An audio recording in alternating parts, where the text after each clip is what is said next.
Jatend piny Kenya William Ruto oyangone atamalo 20 mag udi ma piny owacho gero e bwo chenro mar gero udi ma nengogi ogonyore ibiro ket tenge ne jolweny kod obila ma pacho kaka yore chiwo negi kuonde jot makare. Ma biro e kinde mar riwruok mar kotu dwaro mondo jatend piny ochiw ler ewi omenda mag gedo mag udigo ma giwacho ni itiyo godo marach kendo inywando e chenro mamoko. Lydia Okeyo nigi ripot.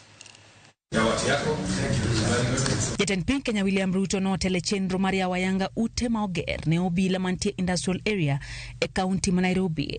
Ute ma koro ibiro tiyo godo gi obila matiyo e bengi maduong' ma pacho ka the Central Bank of Kenya. We are delivering institutional housing for disciplined forces across the country.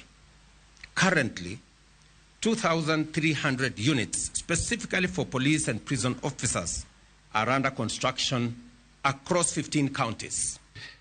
This housing structure that you're opening today is giving dignity to the police force. People who we expect, they take care of our lives, they protect us, but we've never accorded them the kind of dignity that they deserve for the work that they do.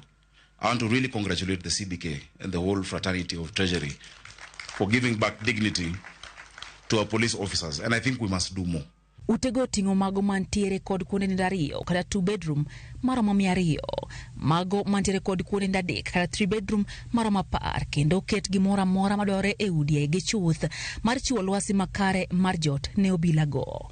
As you all know, many of our men and women in uniform from KDF live in all manner of places, and sometimes it endangers them and undermines their ability to provide the most critical part of the security of our nation. Jatend piny Kenya William Ruto yangone atamalo 20 marute ma igero e bwo chenro mar gedo marute mane onge ogonyore ibiro kete ngene jolweny pachoka obila mag kanga kod mago marito kuonde twech kanyakla kod jokanyo mag NYS kaka yor neno ne giyudo kuonde mag dak ma owinjore.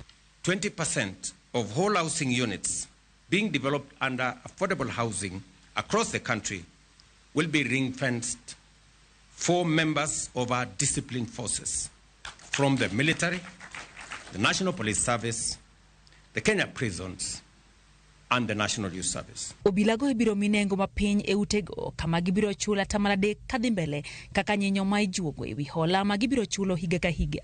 These officers will benefit from affordable financing through single-digit interest rates, as low as 3% for those who will buy social housing, 6% for those who will buy affordable housing, and 9% for those who will want to buy the high market houses. Mati moreka komachielo ewi chenro maragulu mar omenda mar gedo mar udi manengo gi oyueyo madhi nyime pacho kae. Riwruok makedo ne jotije ma pacho ka kotu dwaro mondo mi chung chik ma igen kadhi ma yiene piny owacho tiyo gi omenda ma ing'ado jotije ne gedo mar udi no e chenro mamoko machalo kaka gedo mag skunde, gedo mag osiptende kod chirni. Kotu dwaro mondo mi jatend piny Kenya William Ruto gol duonde ewi wachno kendo kawo pacho ganda kapok okawo okang' makamano ka giwacho ni okang' no odhi ataro mar gino mamiyo ing'ado omenda go. Lydia Okeyo, Ramogi TV.